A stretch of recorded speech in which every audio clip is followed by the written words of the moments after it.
Welcome to the Human Capital Innovations Podcast. We're your source for personal, professional, and organizational growth and development, where we share original research, explore industry trends, and interview executives and thought leaders from across the globe. We hope you join us often for practitioner-oriented content around all things related to leadership, HR, talent management, organizational development, and change management.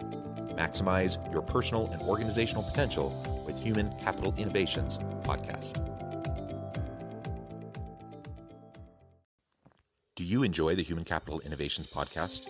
Please subscribe, leave a review, comment, share, and consider supporting the podcast on Patreon, even at the producer and sponsorship levels.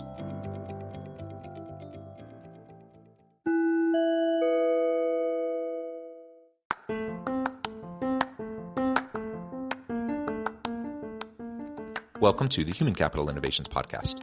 In this HCI Podcast episode, I talk with Chase Garbarino about how the role of HR manager has changed with the shift to a hybrid work culture.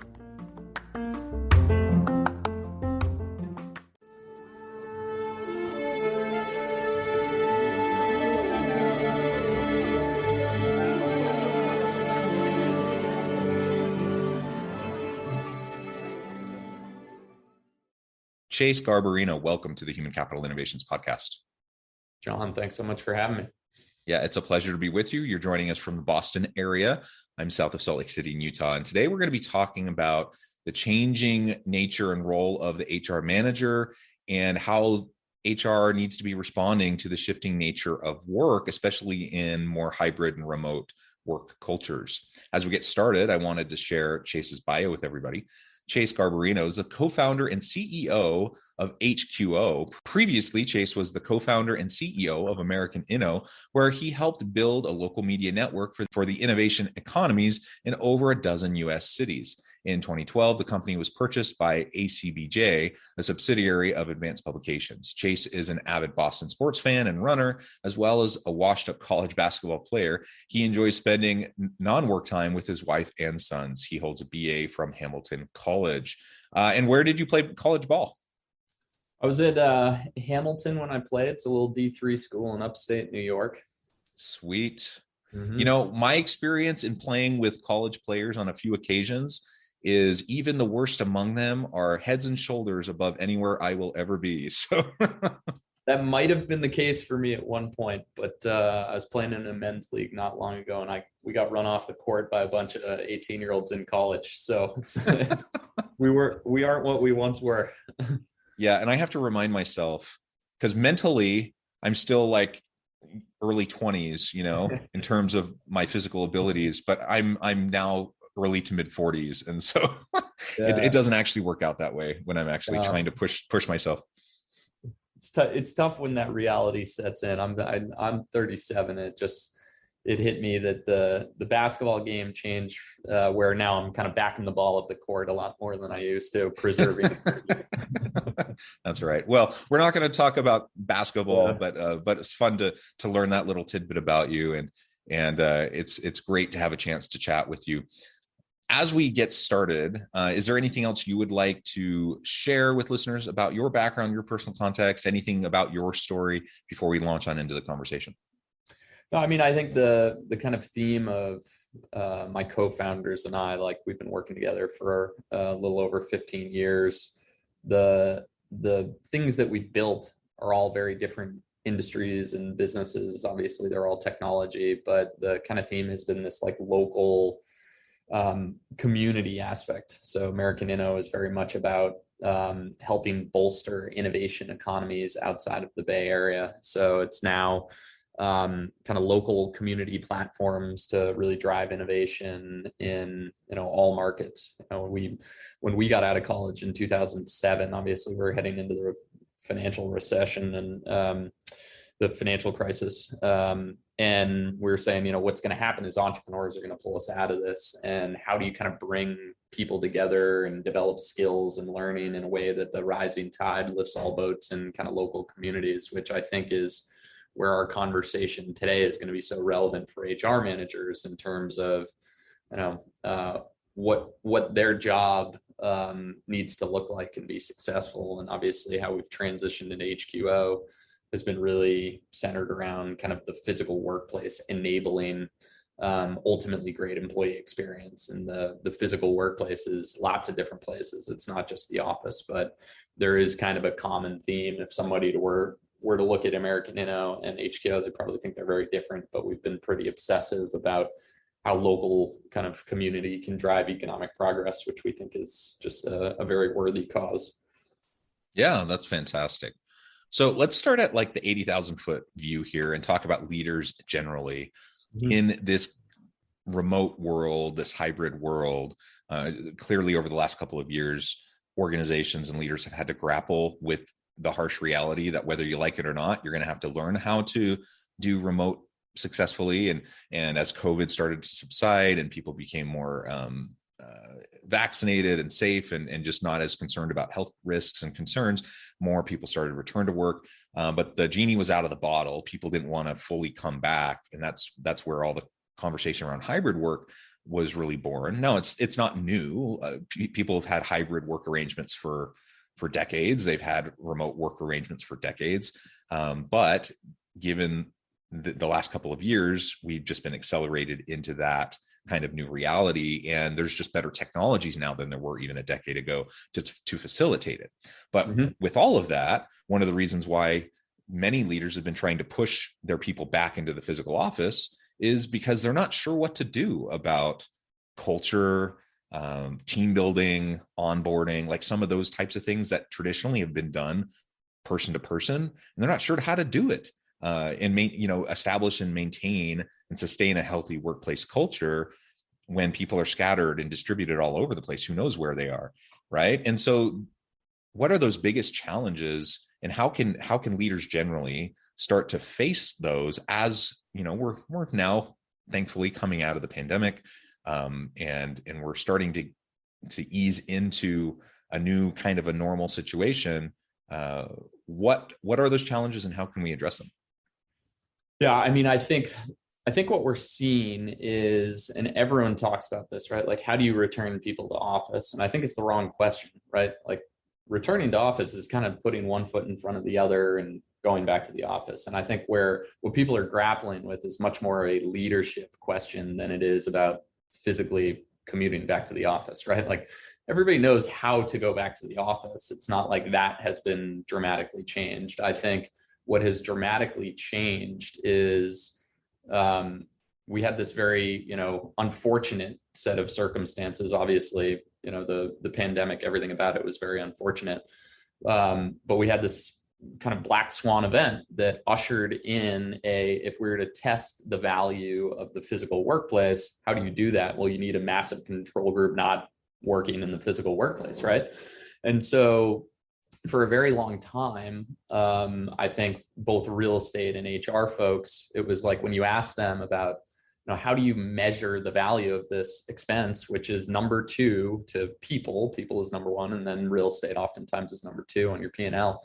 In terms of dollars spent, I don't know, you just need an office, right? Like there wasn't sophisticated metrics around how it really impacts people, right? Unless you are literally a storage space, the only reason that the physical real estate of the workplace is valuable is that it serves people. So we've had this fascinating kind of scrutiny on, well, what is the value of the physical workplace? And I think what we're seeing is you kind of get these anecdotes on both sides, right? They're not very data driven, where on one side you have a certain set of employees that are saying, well, I'm more productive because I save time commuting and I'm not bothered and I can get my work done. And then on the other side, you kind of have certain people in management leadership saying like, collaboration and spontaneous interaction, right? Like those are kind of the two sides shouting at each other. And I think the fascinating opportunity in all of this is for the employee experience to kind of take a step back and truly map out what are the activities that not just an individual employee needs to do, but how we work together, right? So when we talk to our clients and when we talk to our own employees, we say like, you might feel more productive in a lot of ways in terms of like banging out emails and doing some of the things that you really need to do in the form of like concentration work when you're isolated. But what that lacks is the context of you're a really important person to everyone else at the company. Your work impacts other people in ways that you might not necessarily know. And what that comes down to is empathy, right? And as you know, technology makes it a lot harder to empathize with people when you're with them in person. And you hear it, like the first time somebody goes back to a conference after, being away from it from COVID, they're kind of like, I kind of forgot about, like, it's great to, engage, but it's still all anecdotal, right? And then on the management side, we've been doing a bunch of things because Henry Ford a very long time ago said we needed to work Monday through Friday, 9 to 5, because that's what made a ton of sense for the assembly line. But like, that was just the way that, like, there was a one size fits all model for work, which in this day and age makes no sense. And so from a data perspective, we now have the technology to quantify much more data with regards to how does the physical workplace really impact the things that are critical to HR, right? In terms of employee engagement, satisfaction, production, retention.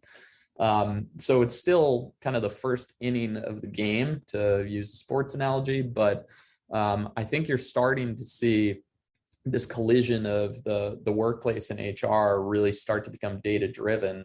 And I think what we're going to learn over the next several years is just how impactful our physical environment is on influencing our behavior. And we're going to be much more scientific about it than, it's been very much art versus science for a very long time. Yeah, I really like that perspective. And there's no doubt that data analytics and assessment has been high on people's mind, but many really struggle with even really understanding how to do that, right? So assuming they even know how, like, what kind of data they should be collecting, they don't really know how to analyze it. And if they know how to analyze it, they don't really know how to even do anything meaningful with it.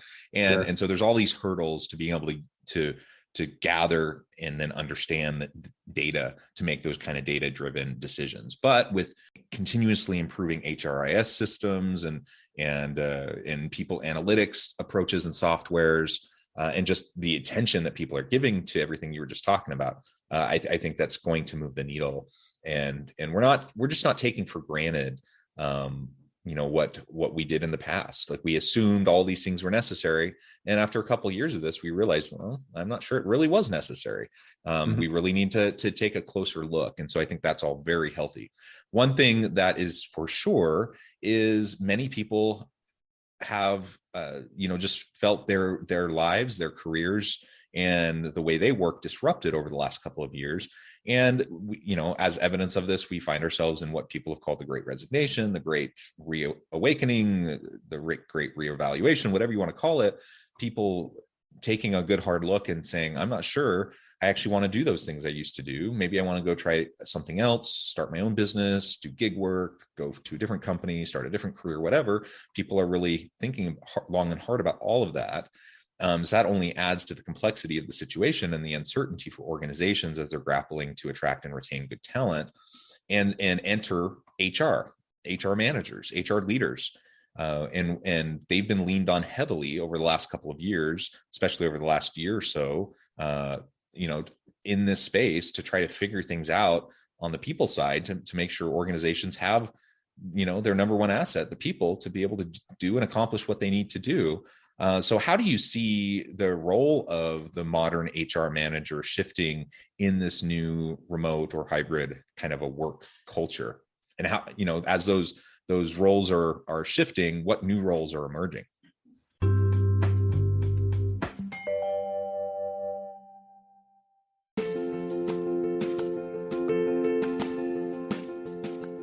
Check out my new book, The Future Leader: Creating and Transforming Next-Gen Organizations.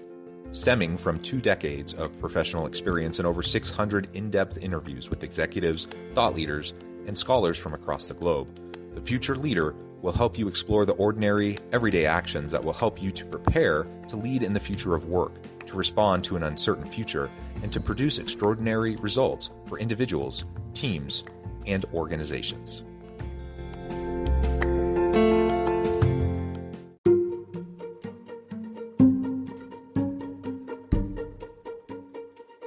Welcome to the Human Capital Innovations Academy. Courses, micro-credentials, and certificates to upskill and reskill for the future of work. All HCI Academy courses, micro-credentials, and certificates are designed, developed, and delivered by award-winning and internationally renowned scholars, educators, thought leaders, executives, and practitioners. Our courses, micro-credentials, and certificates will help you make your mark on the future of work and make an immediate impact in your organizations. Check out the HCI Academy and our many course offerings and certificates to upskill and reskill for the future of work.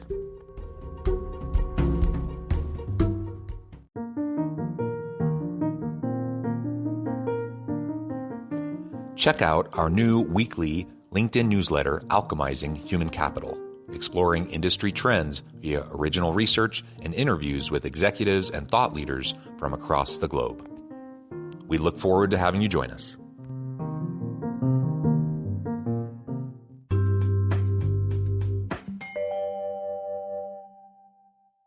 Yeah, well, I think you're kind of hitting the nail on the head where for a very long time now, even before COVID, but COVID just exacerbated this trend, right?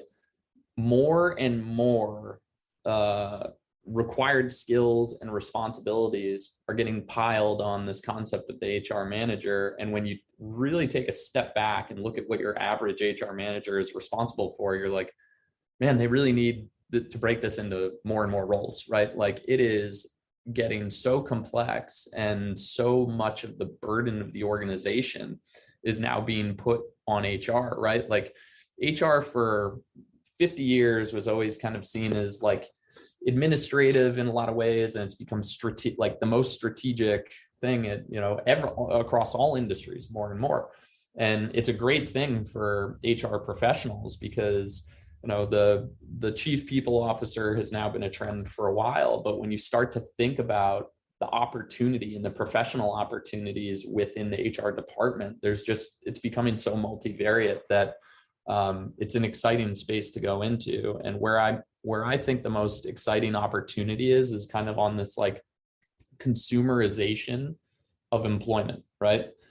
It's becoming an experience to work somewhere, and talent expects experience. And so when you look at the most sophisticated HR departments, they truly are mapping the experience of an employee the way that Disney World maps your experience in terms of like as a customer at Disney World. And it's a wildly different skill set than certain other things that you need to do within HR that are not, I'm not diminishing those things critical to keep the business running, but it's just this whole new kind of value driver where if you can really design this phenomenal life cycle of an employee, number one, you drive more productivity from an employee. And number two, particularly for the right kind of employees that are a fit for the company, what you end up seeing is that their satisfaction goes up, and typically you're going to get retention. And the ROI on the cost of employee productivity and retention is as clear as day. So while it's a new cost for sure in terms of like really being kind of thoughtful about the employee experience, the ROI is there. And so I think that's like this new category when you think about like someone who's really thinking through the experience of what's it like the first touch point I have as a prospect through my interview process, whether I get the job or not, what's the experience in terms of how I hear back from the company to my pre-onboarding to onboarding. Like the sophistication around the employee journey is really exciting. And I just think what's really cool is when you see somebody who's really passionate about their work. And when you think about employee experience, if we have more people creating a great experience that put people in a position to be passionate about their work, that's a really good thing for the world, in my opinion. So that's kind of the area of HR that I'm really fascinated with. And I think there's just a ton of opportunity for both industry veterans as well as, young people trying to forge a path in HR to kind of double down and come in and think through the skill sets and help write the playbook on this, right? It's very much still up in the air, and kind of forge a path within the category. Yeah, I love that. And organizations have been talking about customer experience and user experience for a really long time. We're finally talking more and more about the employee experience. That's super important and necessary. And you just articulated why very, very well. And what still boggles my mind, though, is even in this tight labor market, even though there's so much conversation around employee experience, I still see it constantly. I mean, literally all the time, I'm seeing just horrendous examples of organizations and what they're doing or not doing. That's creating a really, negative, if not toxic, kind of employee experience. And it really does blow my mind. Because some of these things that we can do to create a more positive employee experience are super simple. It's not rocket science. You just do some simple things and you're like better than, I don't know, 75% of the companies that are out there. And so let's talk about what some of those things are that leaders generally, but HR professionals specifically, can do to improve the employee experience so that they can attract and retain top talent in this really tight labor market. Mm-hmm. Yeah, I mean, I think the easy one that it's kind of low hanging fruit because of just how much people talk about it in market. But let's start with this whole return to office concept, because everyone's talking about it and nobody knows how to do it. One of the things that I've seen where a lot of executive teams are falling down is that they're just having very different conversations behind closed doors than they are kind of with their employee base, right? And you touched on it kind of at the top of the podcast here, which is like we're in a much safer place than we were 2 years ago with regards to COVID, and because of great scientific work, progress should continue there, which is a great thing.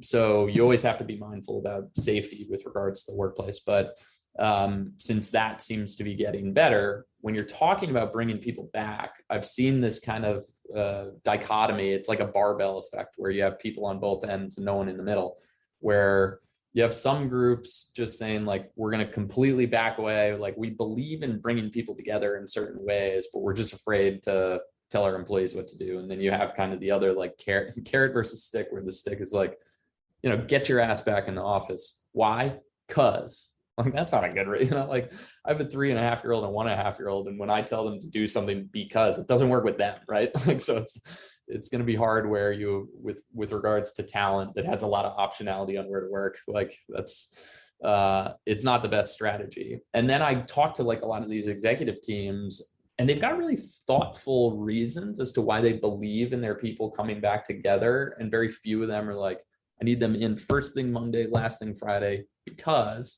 but there needs to be much more kind of honest dialogue and context around the why of why you believe in working together, like working as a team, caring about the development of employees, right? It's really hard to develop in isolation by yourself in your house, right? Like, there's a lot of really kind of pro-employee reasons to help bring people back together while also being mindful about flexibility.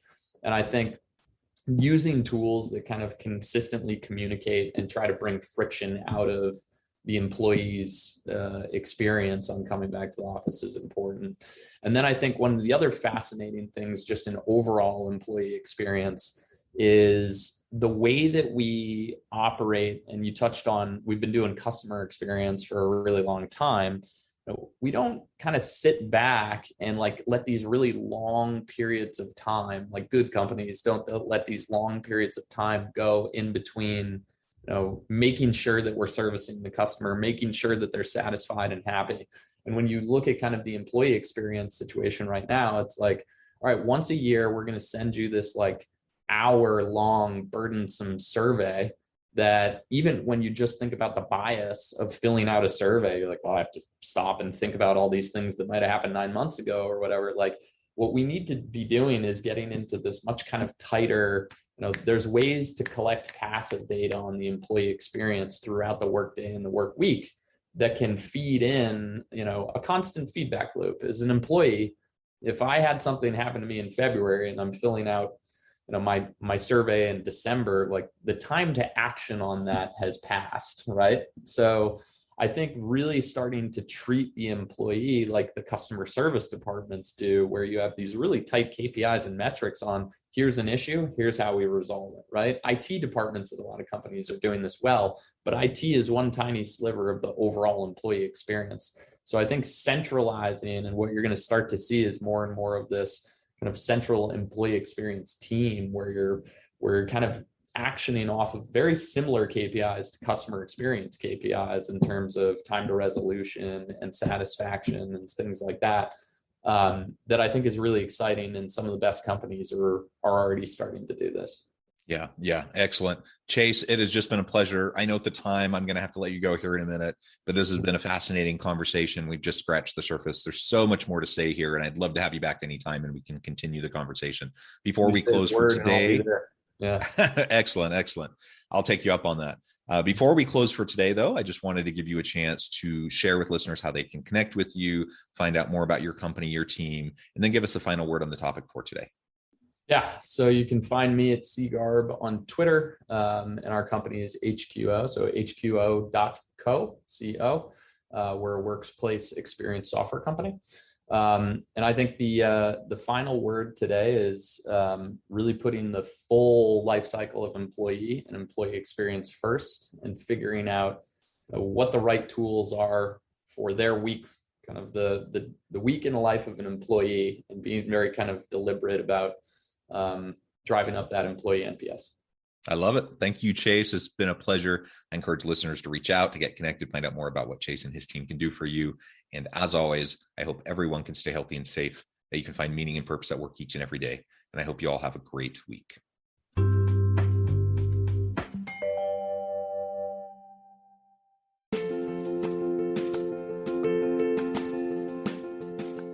Bluer Than Indigo Leadership, the journey of becoming a truly remarkable leader. Early in my adult life, I learned about an Asian proverb that translates as bluer than indigo. If you think about the color indigo, it is a brilliant, deep, and vibrant blue, what some would call the bluest of blues. To have something that is bluer than indigo is rare and truly remarkable. Contrary to popular myth, there is no one-size-fits-all or cookie-cutter approach to effective leadership. There is no silver bullet, no secret sauce, no go-to model that will solve all of your problems. The truth is, great leaders have all had their unique strengths and flaws, and have all had to discover and then pave their own distinctive path in their life's journey to fulfill their leadership potential. Bluer Than Indigo Leadership will help you discover your own path and explore those ordinary, everyday actions that will help you respond to an uncertain future and produce extraordinary results for your individuals, teams, and organizations.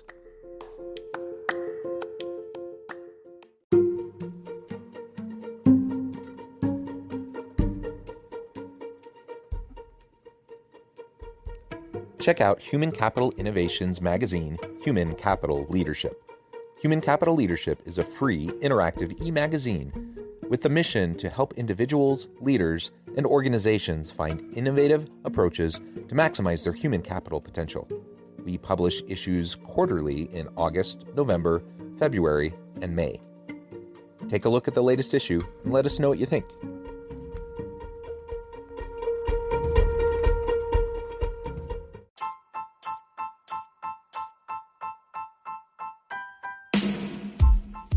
The alchemy of truly remarkable leadership. Ordinary, everyday actions that produce extraordinary results. Consider how the nature of work has shifted over the past 50 years. With increased globalization, rapid technological advancement, and the shift in economic composition, the average job of today looks very different than the average job of 50 years ago. What will the jobs and organizations of tomorrow look like?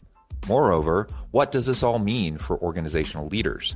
What are the core competencies and capabilities of organizations and their leadership that are prepared for continued disruption and geopolitical and socioeconomic shifts?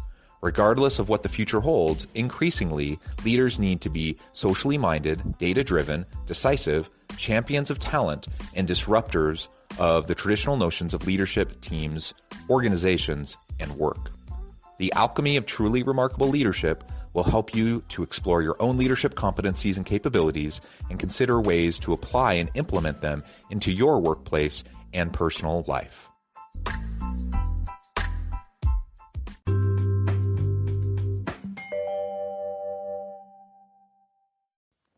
Do you enjoy the Human Capital Innovations podcast? Please subscribe, leave a review, comment, share, and consider supporting the podcast on Patreon, even at the producer and sponsorship levels. Thanks again for joining us for this episode of the Human Capital Innovations podcast. I hope you stay healthy and safe and that you have a great week.